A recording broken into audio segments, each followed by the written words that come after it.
కర్ణాటకలో కొత్త మంత్రివర్గం కొలువుదీరింది. కేబినెట్ విస్తరణలో భాగంగా 20 మంది కొత్త మంత్రులు ప్రమాణ స్వీకారం చేశారు. కాంగ్రెస్ అధిష్టానం విడుదల చేసిన జాబితా మేరకు కొత్త మంత్రివర్గాన్ని ఏర్పాటు చేశారు. అలాగే జిఎస్ పాటిల్ను కర్ణాటక అసెంబ్లీ స్పీకర్గా, పొన్నన్నను డిప్యూటీ స్పీకర్గా నియమించారు.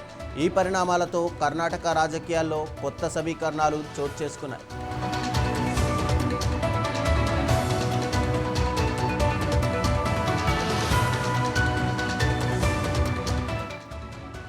ఇదే సమయంలో కర్ణాటక కాంగ్రెస్లో అసంతృప్తి సెగలు మరింత పెరుగుతున్నాయి. మంత్రివర్గ విస్తరణలో అవకాశం దక్కకపోవడంతో పలువురు కాంగ్రెస్ ఎమ్మెల్యేలు తీవ్ర అసంతృప్తి వ్యక్తం చేశారు.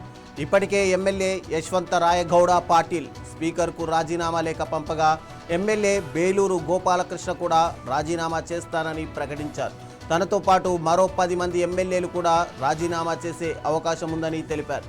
దీంతో కర్ణాటక రాజకీయాల్లో ఈ పరిణామం చర్చనీయాంశంగా మారింది.